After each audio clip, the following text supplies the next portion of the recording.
Este es un mensaje más de Iglesia Logos. Síguenos en Facebook, YouTube e Instagram como iglesia.logos o visítanos en nuestros servicios domingos 11:30 de la mañana y miércoles 7:30 de la tarde.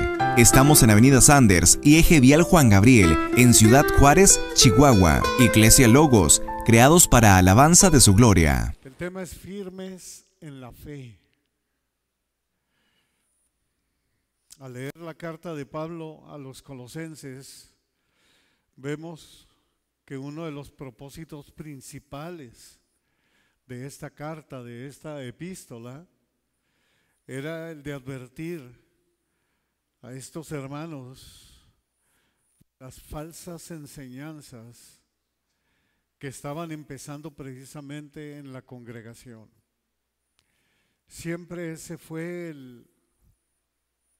la preocupación, por así decir, de cada uno de los apóstoles, que se filtraran las falsas enseñanzas en la iglesia. Uno de los puntos principales de la enseñanza de estos falsos maestros era precisamente la insuficiencia de Cristo para salvar. Ellos querían siempre añadirle algo, aparte que no veían a Cristo como Dios. Lo veían como un iluminado, lo veían como un profeta, lo veían como alguien especial, un gran maestro, pero no lo podían ver como Dios. Si los hermanos de Colosas creían esto, olvídense, empezarían a buscar otras cosas. Lamentablemente, como a veces sucede, alejándose día tras día de lo que es la verdad, de lo que realmente Cristo nos quiere enseñar. Firmes en la fe. Dice el verso 1, porque quiero que sepan cuán grande lucha sostengo por ustedes y por los que están en la Odisea y por todos los que nunca han visto mi rostro. Quiero que sepan, dice Pablo, cuán grande lucha sostengo por ustedes. Así lo vimos terminando el primer capítulo también. En el verso 29 del capítulo 1 se nos dice, para lo cual también trabajo luchando según la potencia de Él, la cual actúa poderosamente en mí. Y ahora está empezando y dice, quiero que sepan, hermanos, cuán grande lucha sostengo por ustedes. Esta gran lucha era en el interior de Pablo. O sea, es una lucha espiritual por los colosenses. El significado de la palabra lucha en el versículo 29 son muy parecidas. En una dice lucha y en esta está luchando. Más bien al revés, en el 29 es luchando y en esta es lucha. Y aunque es casi lo mismo el significado, la palabra cambia. Por ejemplo, en el verso 29 que vimos hace algunas semanas atrás, es la palabra agonizomae, que significa agonizar, esforzarse, luchar, pelear. Yo agonizo por ustedes. La palabra lucha ahora en este versículo, en el original griego, es agón. Cambia la palabra, pero el significado es muy parecido, casi igual. Significa batalla, carrera, conflicto, obviamente lucha, oposición y pelear. Eso es lo que estaba haciendo el apóstol Pablo espiritualmente. Él sostiene una gran lucha espiritual, no solo por los colosenses, como lo vimos. Pablo intercedía por las iglesias que estaban a su cargo. Él guerreaba espiritualmente por las iglesias. Por cierto, abrimos un paréntesis. La iglesia de la Odisea es una de las 7 iglesias a las cuales el ángel escribe en Apocalipsis. Eso lo puedes ver ahí en Apocalipsis 3. 14. Ahí aparece la iglesia Laodicea. Obviamente las 7 iglesias es la de Éfeso, Esmirna, Pérgamo, Tiatira, Sardis, Filadelfia y por último es Laodicea. Firmes en la fe, dice el verso 2 ahora, para que sean consolados sus corazones, unidos en amor hasta alcanzar todas las riquezas de pleno entendimiento a fin de conocer el misterio de Dios el Padre y de Cristo. Ya vemos hacia dónde apuntan los reflectores el apóstol Pablo, siempre exaltando la grandeza, la majestad, lo que Cristo es. Veamos las metas de Pablo con esta guerra espiritual. ¿Por qué luchaba espiritualmente? ¿Por qué oraba? Precisamente por la iglesia de Colosas. Primero vemos que dice para que sean consolados sus corazones. Pablo sabía que para el cristiano, por lo general, el desánimo o el consuelo lo hacía presa fácil. ¿De qué? Del pecado, de la carne, del mundo, del maligno. Una persona desanimada, una persona sin consuelo, es presa fácil del enemigo. Consolado, la palabra griega es parakaleo y significa consolar, exhortar, capacitar. Mira qué importante a una persona para enfrentar una situación difícil con confianza. Cuando tú estás pasando un momento de desconsuelo, un momento difícil, Pablo lo que quería era consolarte o era exhortarte o capacitarte precisamente para que superes ese problema con éxito y con ánimo, con confianza. Segundo, está orando y les dice unidos en amor. Pablo intercede, sostiene gran lucha por la unidad y el amor de los colosenses. Amados hermanos, este es un mensaje que el Espíritu Santo nos da a través de Colosenses a nosotros, para que estemos consolados y para que estemos unidos en amor. Ese es el corazón del Evangelio, es el mensaje de nuestro Señor Jesucristo, es parte de lo que Él desea para nosotros como sus hijos. Por ejemplo, leemos en Juan 17, 20 y 21, que dice, mas no ruego, nuestro Señor Jesucristo está orando al Padre en su humanidad y dice, mas no ruego solamente por estos, o sea, no ruego solamente por sus apóstoles, sino también por los que han de creer en mí por la palabra de ellos, para que todos sean uno, como tú, oh Padre, en mí y yo en ti, que también ellos sean uno en nosotros, para que el mundo crea que tú me enviaste, que seamos uno, que haya unidad. En otra ocasión, nuestro Señor Jesucristo también declaró lo siguiente en Juan 13, versos 34 y 35. Todos conocemos estos versículos, pero es bueno ver lo que nuestro Señor Jesucristo enseñó y dice, un mandamiento nuevo les doy, que se amen unos a otros como yo los he amado, que también se amen unos a otros. En esto conocerán todos que son mis discípulos, si tienen amor los unos con los otros. En esto conocerán que son mis discípulos, si tienen amor los unos con los otros. Dice, en esto sabrán que tú me enviaste, si son uno, así como tú y yo, Padre, somos uno. Qué importante es la palabra. Primero, consolados. Segundo, unidos en amor. Y tercero, les dice, yo sostengo esta gran lucha por ustedes hasta que alcancen todas las riquezas de pleno entendimiento.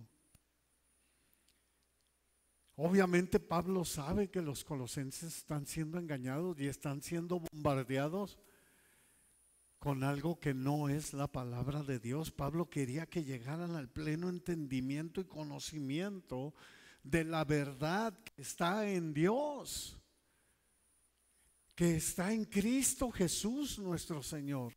Eso es lo que quiere nuestro Dios. Por ejemplo, en Jeremías 9:24, ¿qué nos dice?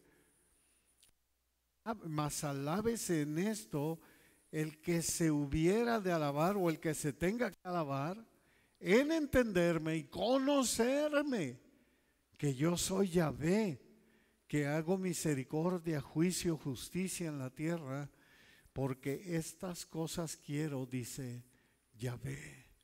Pablo sabía que debían crecer y el conocimiento de la verdad de Dios que se encuentra en Cristo. Por eso continúa y dice, a fin de conocer el misterio, y ya lo dice abiertamente, de Dios el Padre y de Cristo. Ustedes, como creyentes, como cristianos, están obligados a conocer a su Padre y a su Hijo, que dicho sea de paso son uno, eternos desde el principio, una misma esencia, pero cada quien con su personalidad. Esto es algo que siempre en nuestra mente finita no va a caber, y muchos no lo pueden entender, lo que es la Trinidad, por lo mismo. ¿Cómo que tres en uno? Una misma esencia, una misma deidad, pero en tres personalidades distintas. Es difícil de explicar, pero sí lo podemos entender, porque el Espíritu Santo nos hace entender y ver. Esto es lo que estaba sucediendo, porque también había mucho el unitario, el que decía, no, solamente es uno. No puede ser, Cristo no puede ser Dios tampoco. Simplemente Él era un hombre creado. Y no, Cristo no fue creado tampoco. Es el unigénito, el que tiene los genes de Dios. Es lo mismo. Y eso es lo que quiere. Y aquí Pablo ya se lo dice abiertamente, a fin de que conozcan el misterio de Dios el Padre y de Cristo. Significa que todos los cristianos debemos conocer quién es Dios el Padre y Cristo. En una ocasión dijo en Mateo 11:27, dijo nuestro Señor Jesucristo que el que conoce al Padre conoce al Hijo, y el que no conoce al Hijo no conoce al Padre. Así van ligados. Hay algunos que te dicen, yo creo en Dios, pero no creo en Cristo. No estás creyendo en Dios. Así de simple. El que honra al Padre, honra al Hijo. El que honra al Hijo, honra al Padre. Así de sencillo es. Y los conoceremos a través de su palabra. En 1 de Timoteo 3:16, Pablo resume lo que viene siendo el Evangelio, lo que viene siendo la Biblia, lo habla en un solo versículo. Ahora sí que se aventó la dominguera Pablo aquí. Se la sacó de la manga, y es cuando uno dice, wow, ¿cómo una capacidad humana puede decir eso? No, pues es que fue inspirado por el Espíritu Santo. Y dice en 1 de Timoteo 3:16, e indiscutiblemente, grande es el misterio de la piedad. Dios fue manifestado en carne, o sea, en Cristo, justificado en el Espíritu, ahí aparece la Trinidad, visto de los ángeles, o sea, los ángeles te pueden testificar y decir, así fue, predicado a los gentiles, que no éramos su pueblo, somos nosotros, los que no somos judíos, creído en el mundo, recibido arriba en gloria. Ahora intercede por todos sus hijos, nuestro Señor Jesucristo. Fíjate qué hermoso. Vino, nos salva, y una vez que viene a dar su vida, tomar tu lugar y mi lugar, sube al Padre y sigue intercediendo por los suyos, por los que son de Él. ¿Por qué? Por amor, hermanos. No porque lo merecemos. Es por gracia. Un favor inmerecido. Aun cuando somos infieles, Él se mantiene fiel perpetuamente, intercediendo por nosotros. ¡Qué bendición! El Jesús revelado en la palabra es el tesoro de toda sabiduría y conocimiento. Así lo escribió Pablo. Vámonos al verso 3, dice: en quien están escondidos todos los tesoros de la sabiduría y del conocimiento. Qué hermoso es. ¿Por qué no nos pega? ¿Por qué no nos agarramos? ¿Y por qué no decimos: Señor, sí, creo en ti, Señor, me deleito en ti, Señor, aunque a veces no te escucho, aunque a veces creo que estoy solo, aunque a veces, no sé, parece que me has abandonado, yo sé que estás ahí y te busco. Y vas a encontrar los tesoros escondidos más hermosos de lo que es toda la sabiduría y el conocimiento únicamente en su palabra. Por eso la mayoría de la gente quiere quitar y borrar del mundo este libro. Desde emperadores, desde la antigüedad, reyes, dictadores, presidentes han querido quemarla, han querido destruirla. Nunca van a poder. La semana pasada hablábamos de la reforma protestante, que eso vino a ser precisamente más que una iglesia, llegó un imperio,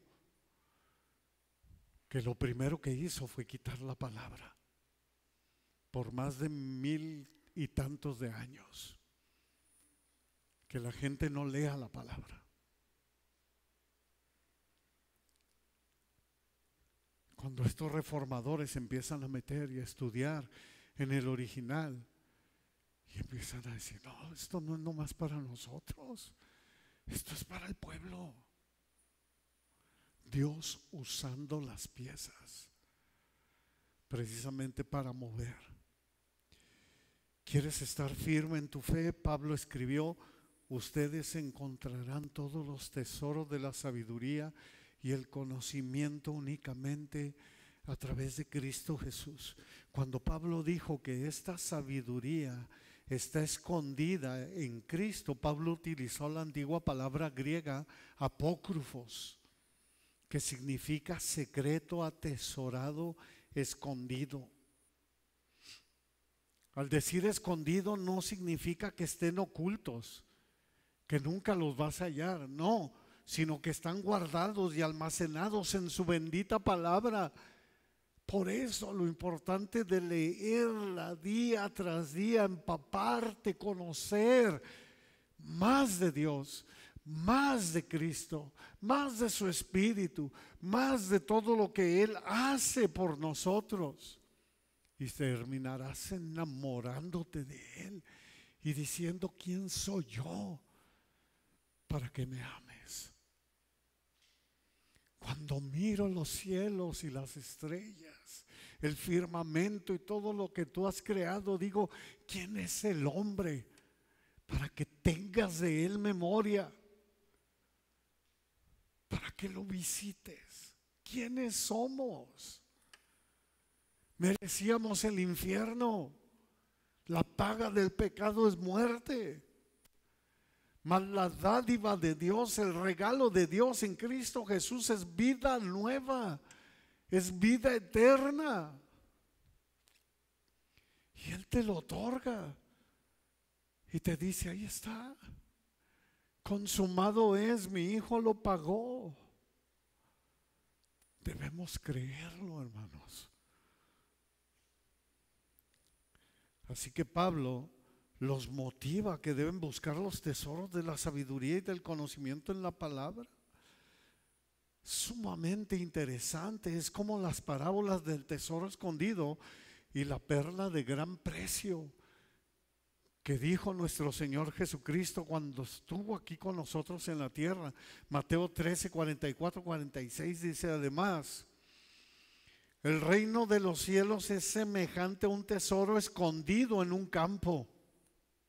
Mira qué importante, dice nuestro Señor, el cual un hombre halla y lo esconde de nuevo, y gozoso por ello va y vende todo lo que tiene y compra aquel campo.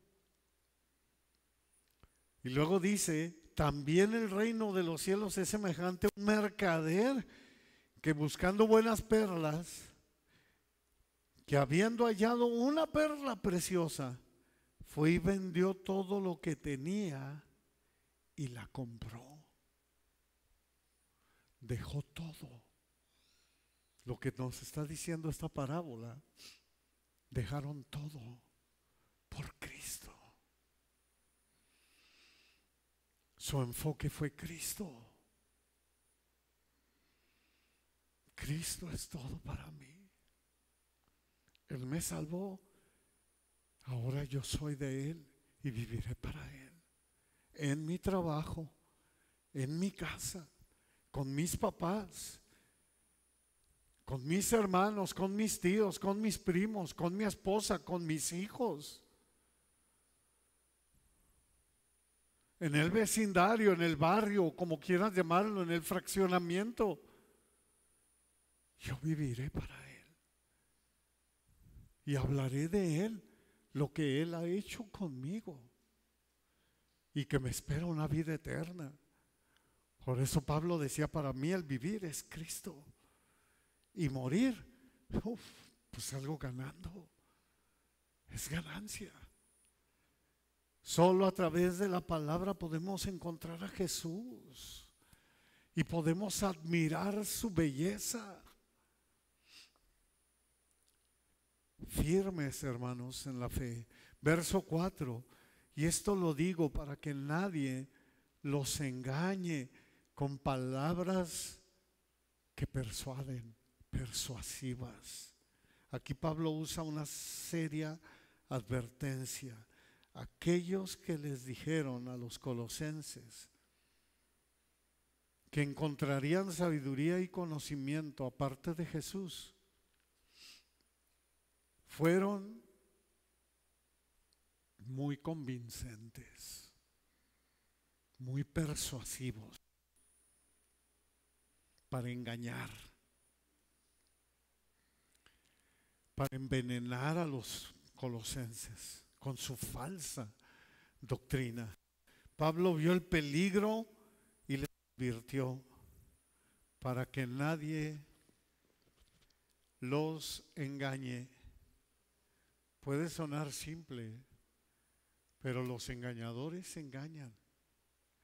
El falso maestro no trae un letrero que te dice soy falso maestro. El falso maestro no anuncia su falsa doctrina. Y por lo general va a ser muy similar a la verdad. Y por eso se vuelve más peligroso.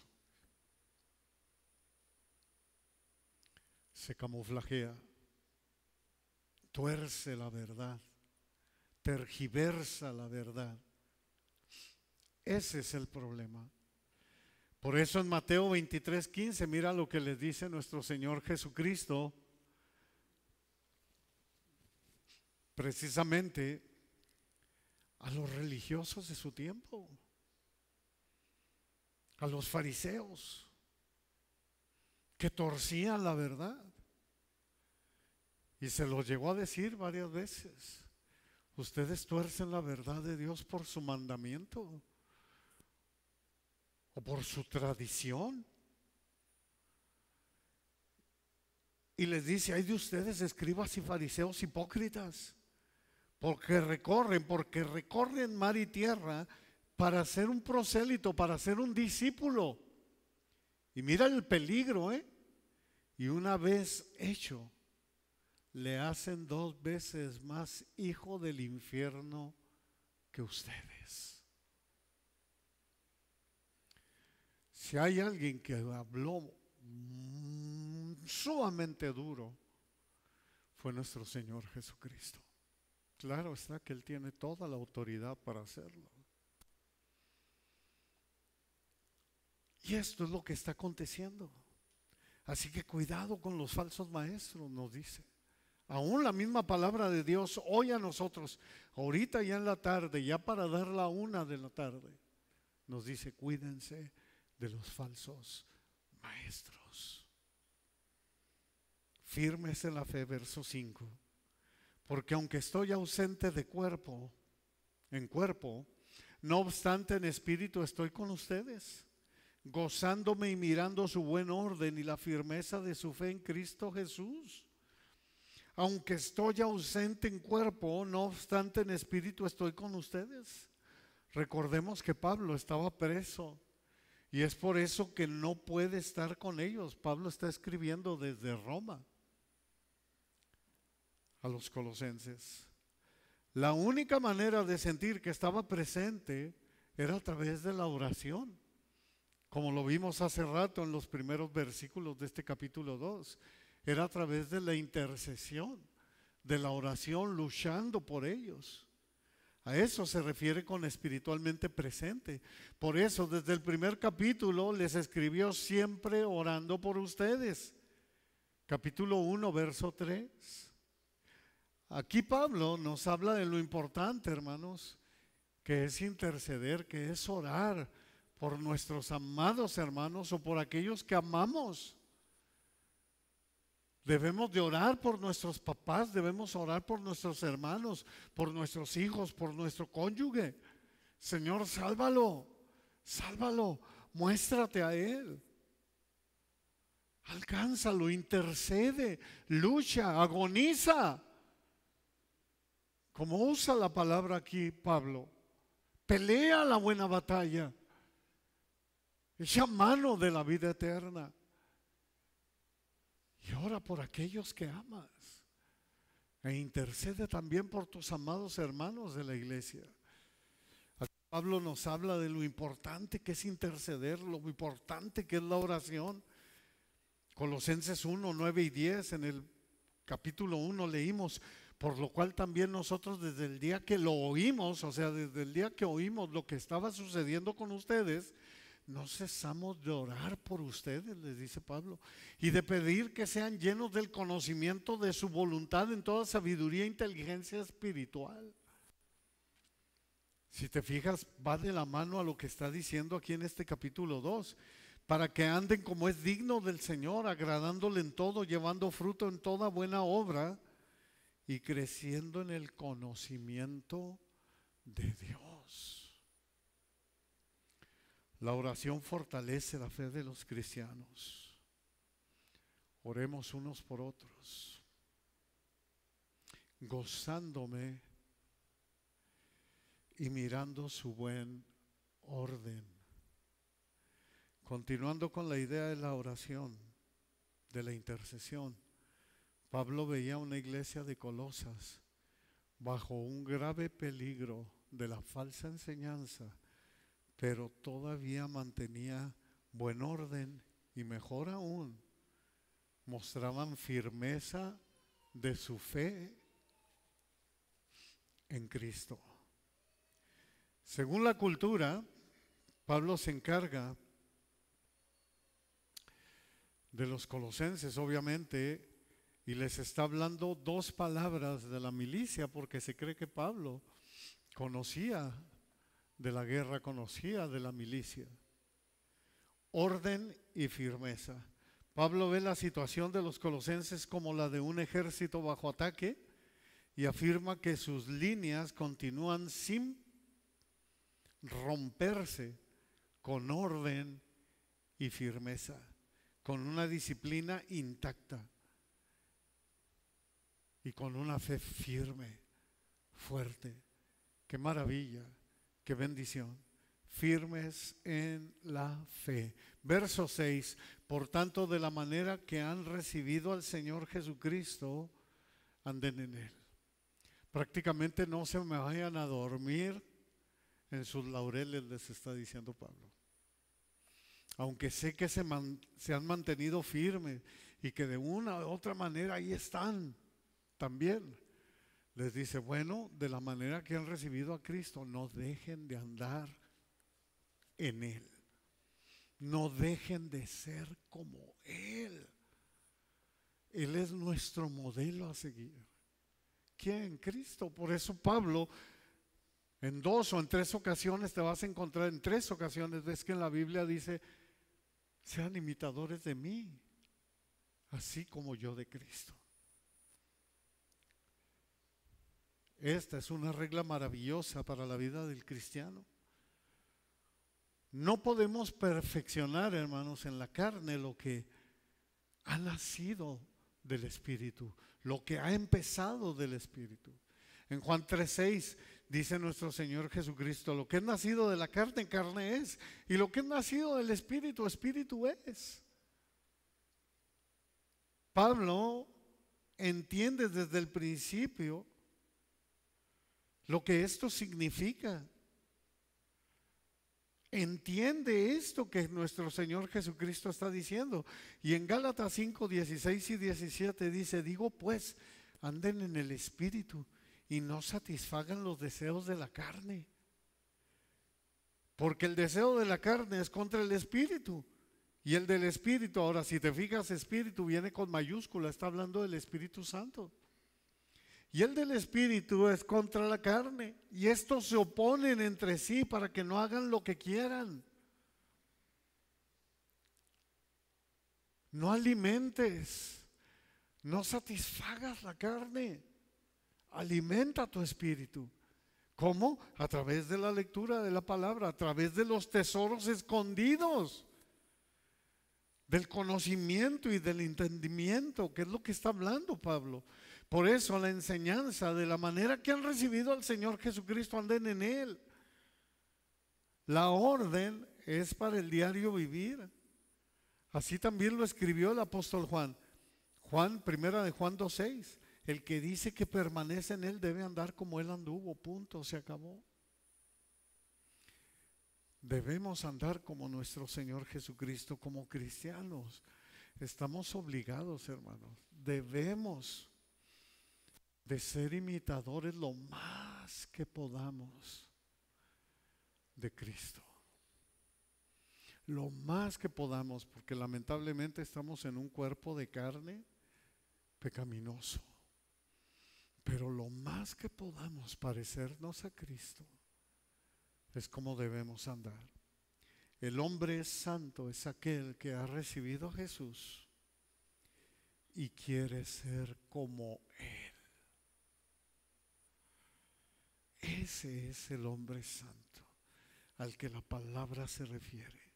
Es aquel que recibe lo que Cristo ha hecho por él en esa cruz y entiende y valora quién Cristo es y le dice, oh Señor, gracias, ahora quiero ser como tú. Moldéame, cámbiame, transfórmame. Como dice aquel canto, moldéame a tu imagen, Señor, pues quiero ser como tú. Quiero ver la vida como tú.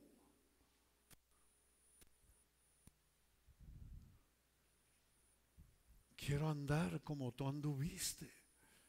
Ayúdame a vencer. ¿Y cómo? A través de su Santo Espíritu. Por eso entendemos lo escrito en Romanos 8:1. Muchos te dicen este versículo, pero te lo dicen incompleto y te dicen, ahora pues, ves, ninguna condenación hay para los que están en Cristo Jesús. Amén. No, ¿qué dice?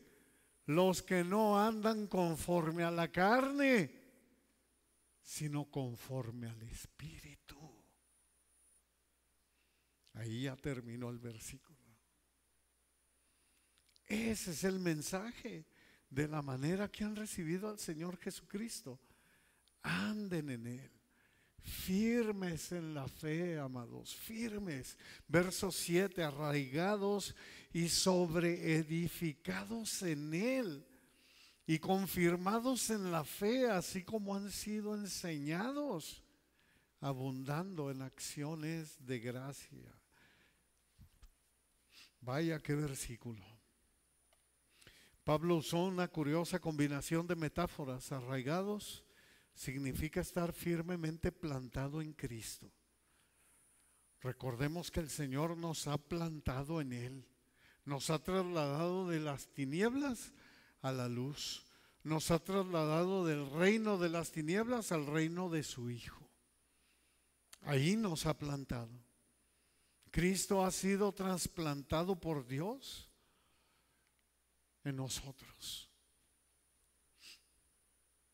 Esto da estabilidad y fortaleza frente a las dificultades. Sobreedificado significa construir la vida sobre ese cimiento sólido. Efesios 2:20 dice, edificado sobre el fundamento de los apóstoles, Nuevo Testamento, y profetas, Antiguo Testamento, siendo la principal piedra del ángulo, o sea, del que habla toda la palabra, de lo que realmente se trata, Jesucristo mismo. Eso es. Confirmados en la fe, así como han sido enseñados. Confirmados en la fe.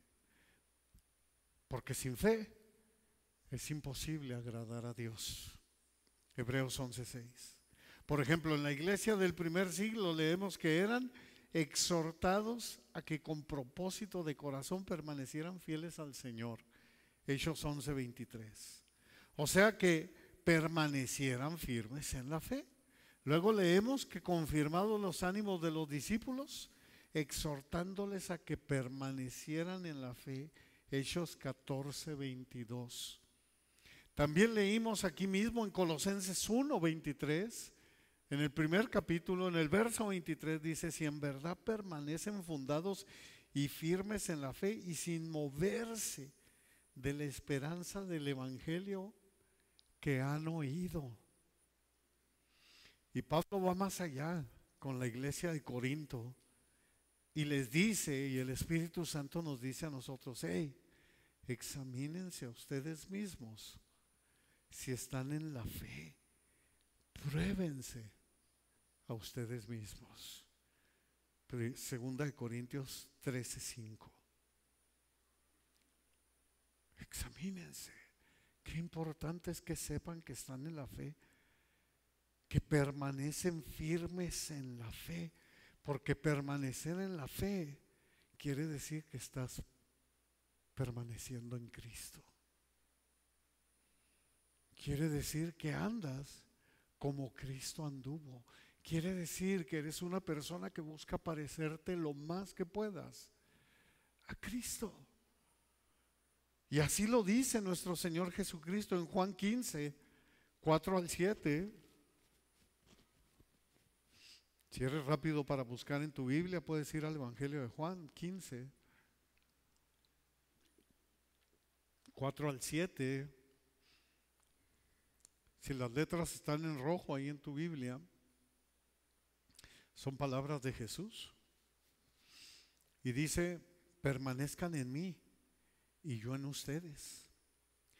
Como el pámpano no puede llevar fruto por sí mismo si no permanece en la vid, así tampoco ustedes si no permanecen en mí. Yo soy la vid, ustedes los pámpanos.